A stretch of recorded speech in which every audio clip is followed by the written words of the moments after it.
From the dawn of time, man has caused and experienced conflict. The world is a violent place, and for various political, economic, religious and other reasons, wars and conflicts have continued to erupt.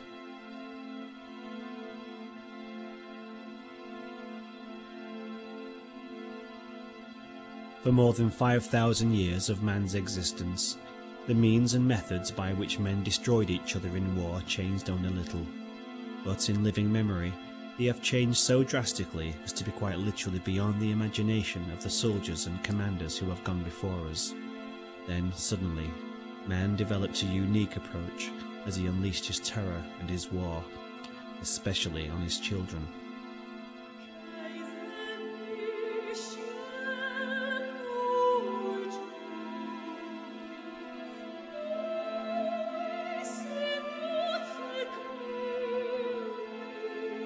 The slightly built Irish nurse, Margaret Colfer, told me I could go in. I removed my leather jacket and gently got onto the bed and lay down next to our son. For the first time since early Saturday morning, I was able to make proper contact with him. I put my left arm across his chest with the fingers of my left hand around the upper part of his right arm. I put my lips to his swollen cheek and kissed him many times. While I was so close to him, I bade Tim my lasting and loving farewells. And as I did so, I sobbed openly, with every fibre of my body aching agonisingly for this son of ours to rest in peace, free from pain, for all eternity. I told him I did not know what I was going to do without him, and that the gap he would leave in this family's life would be huge and yawning.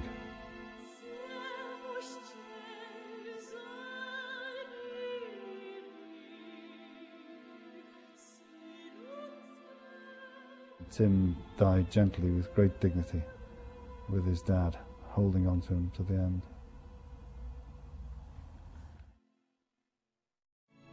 We're planning the UK's first ever public observation of United Nations Peace Day, September 21st.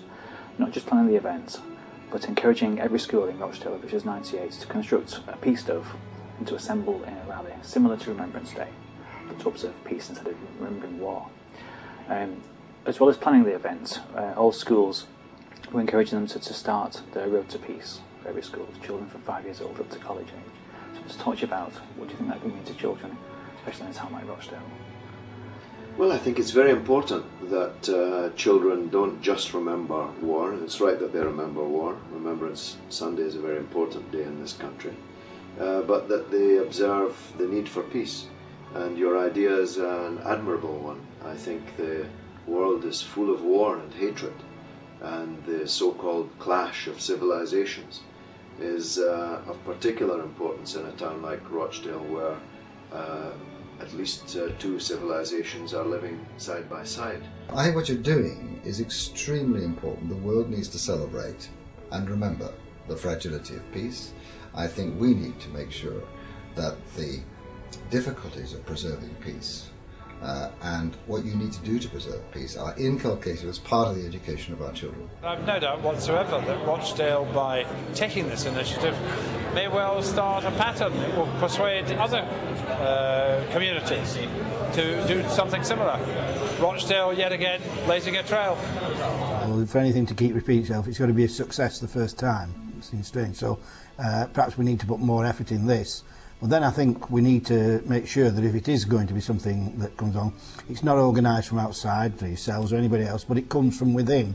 In other words, the people who were involved, they decide it's such a good idea, they want to organise a similar event the following year. There's a very famous story about Confucius. I studied Chinese, and Confucius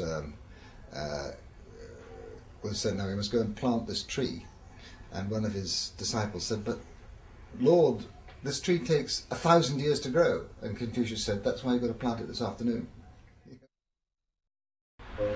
This is St Michael's School in Rochdale. There's 98 schools in Rochdale. St Michael's have agreed to be the first one to say, yeah, we're going to be there on UN Peace Day on September 21st. That's just over five months away, I think. So we've got one down and 97 to go. Fingers crossed. We just spoke to the head teacher of St Michael's, and she said that year 5, the class in the classroom behind me, if the kid's going to be with us on UN Peace Day. Yeah, just, well, 6 months almost exactly until UN Peace Day. What you need to do is you guys have to be a shining example to your school, okay? You have to be a shining example to Rochdale. You're going to be on television, so you have to be a shining example to the country as well. And possibly, if this film is shown around the world, you have to be a shining example to the world, don't you? You have to show the world what you can do about peace and how you guys have come together and brought about peace. Now again, Mr. Gumley stayed, where does peace start? In your own heart. Yeah.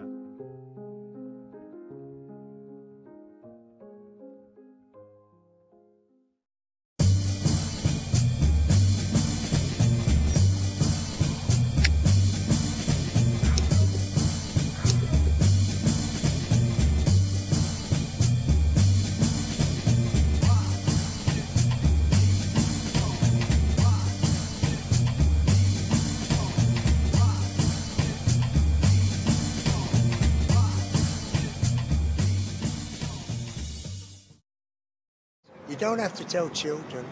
They haven't been corrupted, you see. Isn't it awful that when we get older and they call us adults, yeah?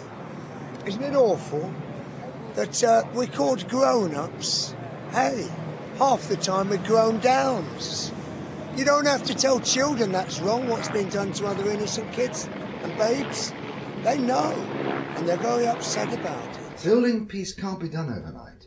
Building peace is a long, long process, and it requires patiently putting together, brick by brick, step by step, the structures in which peace people can live together. It requires acts of individual courage between people who ought to hate each other but are learning to live together. It requires people like you educating children about the importance of peace. You know, peace is not something which is so you can wave a magic wand and it arrives. It's just got to be assembled over time, and sometimes it takes decades to do it.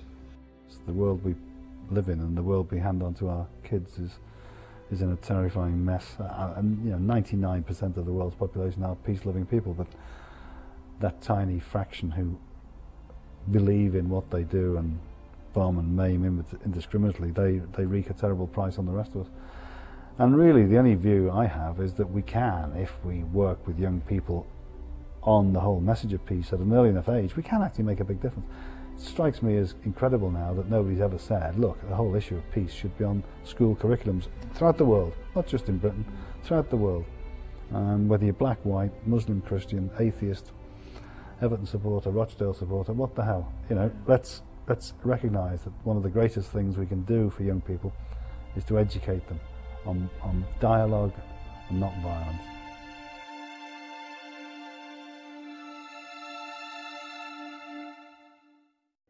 Ask anybody who's ever been to war what war's about. It's madness. It's diabolical. It's killing and slaughtering and killing in any which way you can. There's no Queensberry rules, you know. No, there isn't. It's kill them before they kill you in any which way you can. It's foul and it's filthy and it's vile. That's war. And do you know who are the most victims in war? The most innocent. They're the ones who get killed the most. The babies, the kids, the sick, the weak, the old, the poor. These are the ones who die in war.